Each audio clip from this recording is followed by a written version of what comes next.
If you were to interview 500 of the richest people in the world and write down the secrets that made them successful, you would end up with this book, Think and Grow Rich, written in 1937 by Napoleon Hill. It remains to this day one of the most influential books on wealth creation. In this video, I will give you a detailed summary of all the chapters so that you can learn how to apply the same principles to your own life. Principle 1. Desire. Be clear about what you want. A long time ago, there was a young man named Edwin Burns. He was nothing special. No money, no rich family, no connections, but he had one thing, a burning desire. He set his sights on working with Thomas Edison, not as an employee, but with him as a partner. Now, here's the problem. Burns didn't know Edison. Imagine you wanted to work with Elon Musk, but you didn't know anyone who knew him directly, nor did you have the money to buy a train ticket to see him. Most people would have given up right there, but no, Barnes. He hopped on a freight train, free ride, and finally met Edison in his office. Edison later said that Barnes seemed like a messy guy that day, but he also saw something in Barnes' eyes, determination, like you could tell, this guy means business. So he gave him a chance, just not as a partner, but as a small, low-paying job, doing menial work that Edison didn't care much about. But that didn't matter to him. Barnes just wanted to be around Edison, so when the time was right he would be ready. Months and years passed. Barnes' desire to work with Edison was great, but still nothing happened. It wasn't until 5 years later that Barnes finally saw his chance. Edison came up with a new invention. It was a voice recorder called the Edison dictating machine. The salesman thought it wouldn't sell, they weren't interested, so Barnes convinced Edison to let him sell it, and he sold it. It sold, and Edison gave him a contract to sell it nationwide. And that's how Barnes eventually became Edison's partner and a millionaire. So what made Barnes different? He was crystal clear about what he wanted. He didn't say, I want a job or I want to make money. He said, I want to be Edison's partner. That's what Hill calls a definite purpose, an objective that is so clear and strong that you won't stop until you achieve it. So here's my question to you. What exactly do you want? I know you want to be rich, but how much do you want? Follow these 6 simple steps. 1. Decide the exact amount of money you want. Not more money, but an actual number. 2. Decide what you'll give in return. What service or product will you offer? If you don't know, leave that for now. 3. Set a deadline. When do you want to achieve that goal? 4. Make a plan. Even if it's hard, start now. 5. Write it all down. 6. Read it out loud every morning and night. Imagine it as if it were already yours. Here's an example. By January 2026, I will have $50,000 saved up. I will earn this by building my business to $10,000 a month. In return, I will serve my clients to the best of my ability through my digital marketing agency. Principle 2. Faith. Believe that you can have it. A long time ago, Hill had a newborn son, born without ears. The doctor said that he would never hear or speak, but Hill refused to accept that. In his mind, his son would hear and speak, so he reminded himself every day that his son should not be deaf or mute, but his desire alone was not enough. Hill knew that he had to plant that same belief in his son's mind, but how? His son could not hear. However, one day Hill discovered something. His son could hear him when he spoke with his lips touching the area where his ears should be. The boy even tried to speak. Hill was very happy with this progress, knowing that his son could now hear him. Hill began telling him bedtime stories. He created these stories to awaken in him the desire to hear and speak like a normal person. There was one story that he told over and over again, each time with fresh and dramatic detail. It was designed to plant the idea in his son's mind that his condition was not a problem, it was an asset. Now, here's a challenge. From all his research, Hill knew that every problem has a hidden opportunity, but he still had no idea how his son's deafness could be an asset. But he kept telling the story anyway.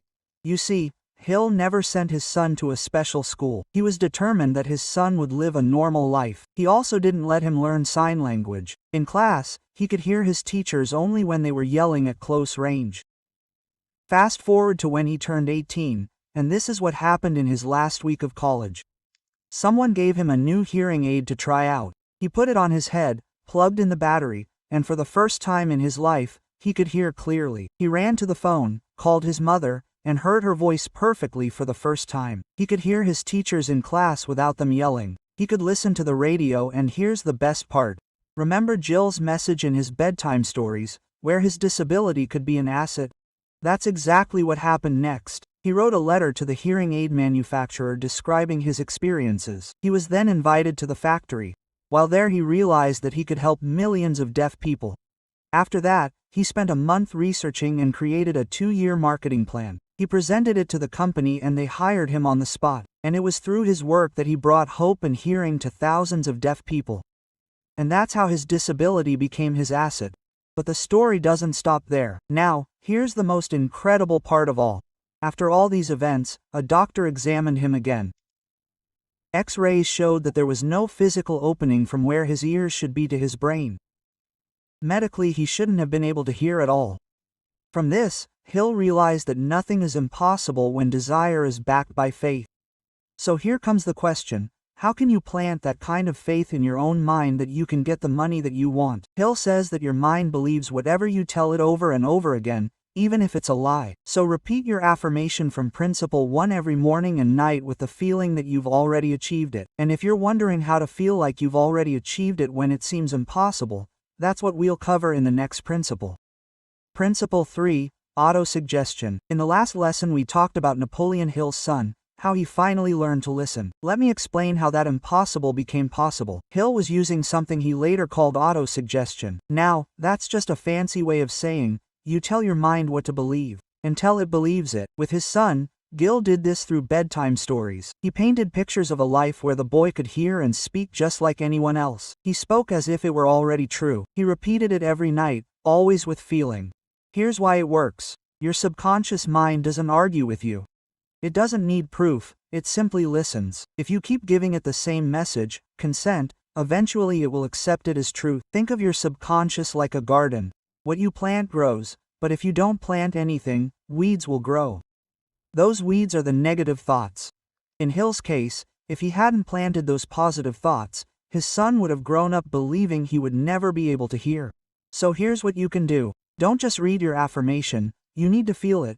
See yourself already having that money and delivering your service or selling your product. For example, when I set a goal to make $10,000 a month, I bought a fake wad of $10,000 and kept it in my desk. That way I could literally see and feel the money every single day. Don't worry about having the perfect plan in advance. Your job is not to figure out how you're going to get there. It's to be crystal clear about what you want and to fully experience the end result. The money in your hands, the goal already achieved, how it will unfold naturally.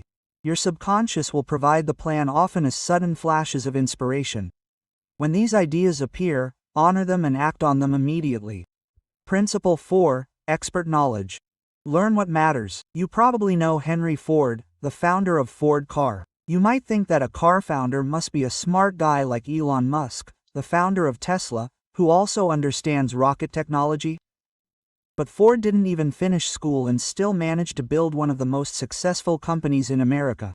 During World War I, a newspaper called him uneducated. Ford sued them and the case went to court. At the trial, the newspaper's lawyers tried to prove that Henry Ford was really stupid. So they asked questions like, who is Benedict Arnold? How many soldiers did the British send to America to put down the rebellion of 1776? Ford didn't know the answers and he got tired of those questions. Finally he said, if I really wanted to answer stupid questions, let me remind you that I have a row of electric push buttons on my desk. By pressing the right one, I can choose one of my assistants to answer any question about my business. The one thing I put all my effort into.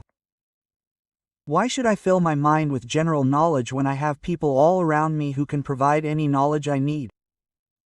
And that statement shut them up. Ford wasn't stupid, he was focused, he was smart about what not to learn. His focus was only on the specialized knowledge that mattered to his automobile business, and he hired people who knew more than he did to run the business. The key takeaway here is this: general knowledge won't make you rich. Wealth comes from finding the specific knowledge that matters and then acting on it. Don't try to know it all. Be clear about the exact knowledge that gets you closer to your goal and go deeper. Principle 5, Imagination. Imagine your success. Think about that for a second. Everything around you started as an idea in someone's mind. The phone in your pocket, the chair you're sitting in, even the house you live in. It all started with imagination. Imagination isn't just daydreaming, it's the ability to see something in your mind before it exists in reality. That's what entrepreneurs, inventors, and creators do. They see the outcome first, and then they figure out how to make it real. So how does this apply to you? If your goal is to build a business, don't focus on the grind of getting there. Close your eyes and actually imagine it, your product in people's hands. Customers thanking you. Money flowing into your account. Picture it so clearly, it feels real. Here's why this is important. Your brain starts working differently. When you imagine success, you start noticing opportunities, making connections, and making decisions that align with that vision. Imagination is like a muscle. The more vividly you imagine your success, the faster your mind will figure out how to make it happen. Principle 6. Organized planning. Make a plan and take action. There was once a young preacher and educator named Dr. Frank Gonzalez who saw serious flaws in the educational system. He had a mission to build a university where young people could learn practical skills and develop their minds. And to build that university he needed $1 million. And here's the problem. He had no money, no land, no rich friends, just a great idea. But he had the desire, he had the faith that he could build it, and he had already envisioned his university. But for 2 years nothing happened. Then one day he said, "The time has come for action. I need to get that $1 million in a week." The moment he set that deadline, something inside him clicked. He finally came up with a plan instead of just wishing. So this is what he did. He called the newspapers and announced that he would give a lecture entitled "What Would I Do If I Had $1 Million?" Then he prepared that sermon immediately. When he finished writing, he went to bed picturing himself in possession of that $1 million. The next morning he woke up early and prayed with the feeling that he would receive the money. When he preached, he spoke with all his heart and soul, describing the university in such vivid detail that you could almost see it. Then, when he finished, a man came up to him and said, "I like what you just described. I think you can do everything you said you would do. Come to my office tomorrow. I'll give you the $1 million. Quote, and with that money, Dr. Gonzalez finally built the university. See, Hill says, desire is your spark, but without a plan, nothing happens. So here's what to do. Start making a plan for your goal. Break it down, set deadlines, and get moving. Now, if the plan fails, that's not the end. That's just a temporary defeat, not a permanent failure. Hill says it's a signal to adjust the plan and move on.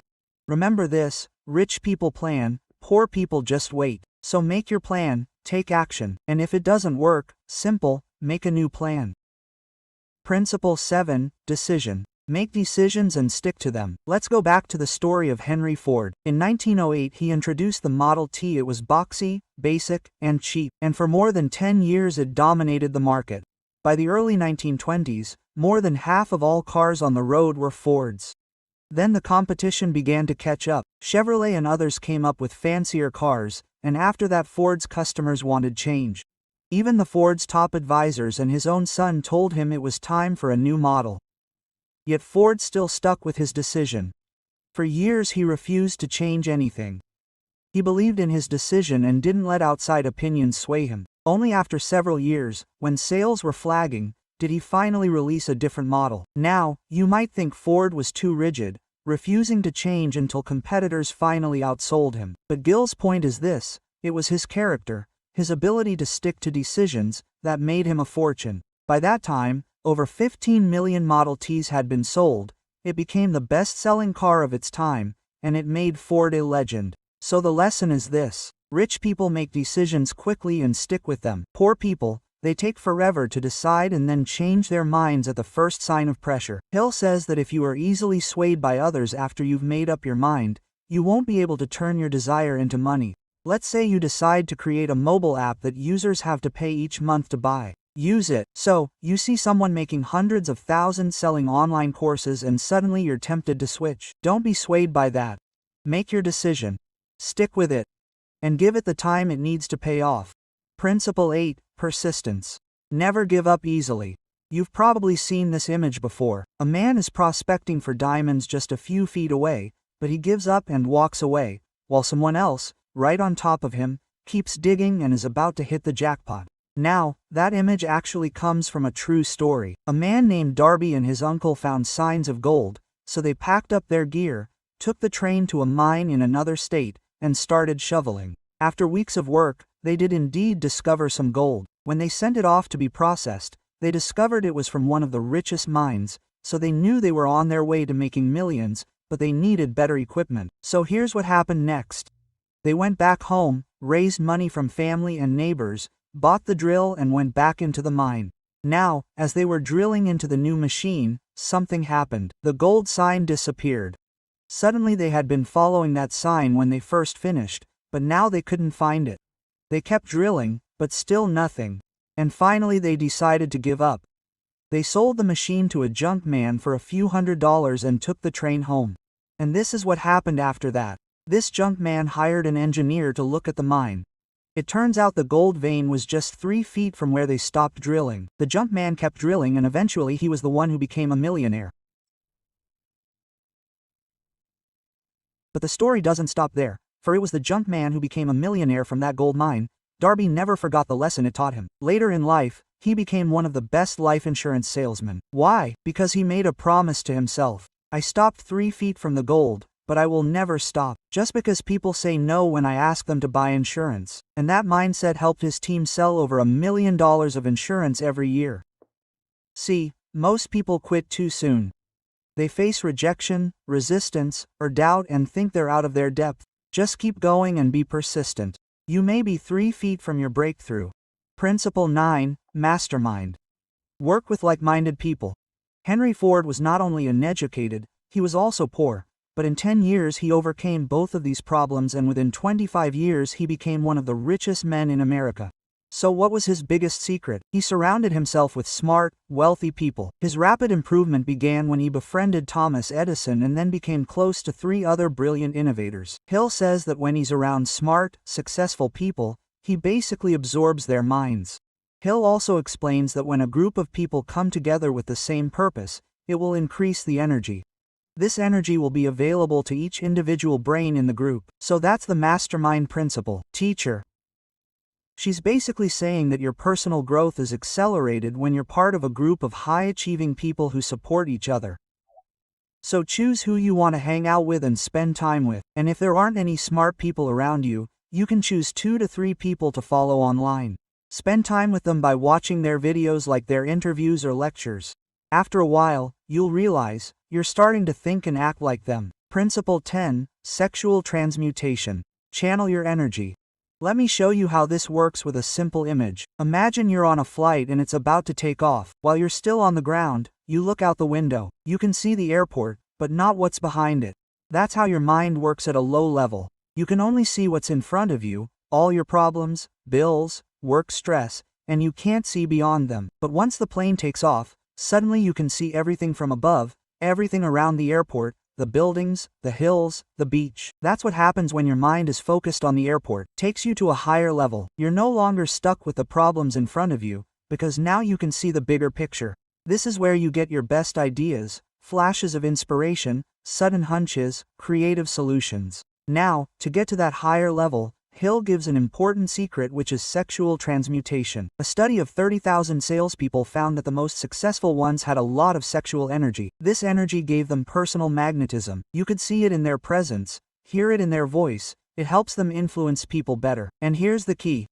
Those great people who can take their minds off sex and put that energy into their work with passion are already practicing sexual transmutation, even if they don't realize it. Hill says that all the very successful people in history had strong sexual energy, but here's the thing. Just having a strong desire doesn't make you powerful. You have to channel it. When that desire kicks in, don't waste it. Pour it into work that requires creativity, passion, and focus, not random busy work like filling in the blanks. Tax forms. And here's more. Hill realizes that many great men in history were greatly inspired by the women they loved.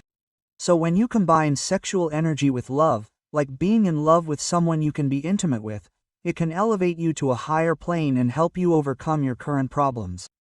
If you think you've loved and lost, don't worry. Hill says that even memories of love are enough to elevate one to a higher plane and help you overcome your challenges. Principle 11. The subconscious mind. Think of a time in your life when you prayed for something and got it. What was it? And how did you feel when you prayed? Chances are you prayed with strong faith, truly believing that you would receive it, right? You see, Hill says, our subconscious mind is what connects us to infinite intelligence, God, higher power, whatever you call it. However, we can't completely control our subconscious mind, but we can surrender any plan we have to it. Or desire. Remember Hill's bedtime stories for his son? He planted the positive seed in his son's subconscious mind to believe that one day he would hear, and he believed strongly that one day it would happen. That belief is faith. It's a positive emotion. Now, here's the thing. When you don't plant the positive, the negative will take over. For example, Hill noticed that many people only pray when all else has failed, and when they do, their prayers become filled with fear and doubt. And if this doesn't work, what if God doesn't answer me? Watch how this negativity can take over when you don't plant the positive. So you have to constantly feed your mind with positive emotions. When you do this consistently, your subconscious mind becomes a clear connection to higher intelligence, and that's when ideas and plans start flowing to you. Now, when Hill says positive emotions, he's not just talking about having faith, like believing in what you want.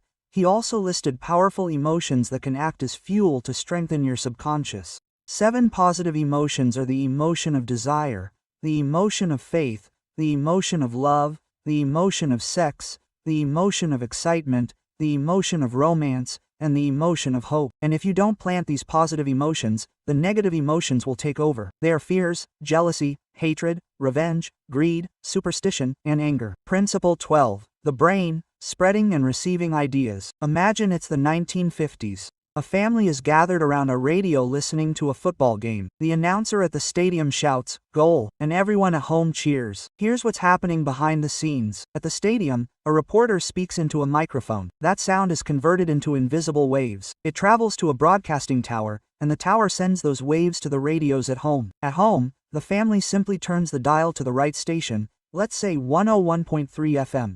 And instantly the announcer's voice comes through loud and clear over the radio. Now Hill says our brain works just like this broadcasting tower. It can send out thoughts and it can receive ideas. And this is where most people get their ideas. Messes up. Imagine some people at home can't hear the game even though it's streaming. Why? Because they keep changing channels. This is similar to people who keep changing their goal. One day their goal is to make $50,000 from their digital marketing agency. The next day they see a YouTuber making money and think, maybe I'll try that instead. Quote, in the radio example, that's like keeping changing the channel and not staying on 101.3 FM. You miss the game even though it's on. When you pick a clear goal and stick with it, your brain starts to tune in. Suddenly you notice the right book, the right client, or the right opportunity. It's like listening to the game from beginning to end, without touching the dial. You still get all the updates, and here's more. Remember the 7 positive emotions in the previous principle? Those emotions can boost your signal. It's like turning up the volume on the radio. You can clearly hear the ideas and opportunities. So here's what to do. Be very clear about what you want. Repeat it daily with positive feelings. Stay with your goal. Just like that radio, the signal is always there. In other words, the ideas are out there. You just need to stick to your single goal to hear them. Principle 13. The sixth sense. Trust your instincts. Hill mentions that one of the most successful financiers in America had a habit interesting. He would close his eyes for 2 to 3 minutes before making any major decision. Why? Because he was waiting for inspiration, that sudden flash of knowing what to do. Hill calls this the sixth sense. It's part of your subconscious mind that acts as a receiver, picking up ideas and thoughts. You've probably experienced this too, an idea that suddenly pops into your head, like sending that email to that person, creating that new piece of content, or seeing an image in your head for a design idea. That's your sixth sense at work. These ideas usually come when your mind is still and quiet, which is why that financier closed his eyes. Practicing meditation also helps quiet your mind, making it easier to receive these flashes of inspiration. You can't force it, but when it does, listen to it. Hill says the sixth sense becomes stronger after you've mastered the principles above. Desire, faith, planning, persistence, all of it. Alright, let's do a quick recap of these 13 principles. 1. Desire. Be very clear about what you want, like Barnes was clear that he wanted to be Edison's partner. 2. Faith. Believe that you can achieve it, like Hill believed his son would listen and speak. 3. Auto-suggestion. Feed your subconscious daily. Like Hill's bedtime stories planted belief in his son's mind. Internalize your written statement twice a day with emotion, don't just read it. 4. Specialized knowledge. Learn the specialized knowledge you need for your goal. Like Henry Ford focused only on knowledge for his automobile business. 5. Imagination. Imagine people using your product or your customers thanking you or more money flowing into your bank account. 6. Organized planning. Make a plan. Like Dr. Gonzalez finally planned to give a lecture on his college, don't just wish and do nothing about it. 7. Decision. Rich people make decisions quickly, and if they change them they do so slowly, like Ford. Poor people make decisions slowly and change them quickly. 8. Persistence. Never give up easily, like Darby and his uncle who left the goal just 3 feet away. You could be only 3 feet away. Feet of your breakthrough. 9. Mastermind. Surround yourself with intelligent people like Ford befriended Edison and other brilliant innovators. You absorb the minds of the people you hang out with the most. 10. Sexual transmutation. Channel your desire into creative work. 11. Subconscious mind. Feed your mind with positive emotions so that negative emotions can't take over. Pray with faith, not fear. 12. The brain. Your brain both transmits and receives ideas, so make sure you're clear about what you want and act on it so that you'll receive the right idea. 13. Sixth sense. Trust your hunches. When ideas come, act on them. Practice silencing your mind because your mind receives ideas easily when it's silenced. So of these 13 principles, I think the hardest one is persistence. Just like Darby and her uncle who gave up 3 feet from the gold, it's not easy to keep going when you don't see your efforts paying off. So if you want to learn how to go ahead, watch this video. It's a summary of the book The Compound Effect. This book will give you the right mindset to keep going for years and not give up easily. Thanks for watching. Yeah,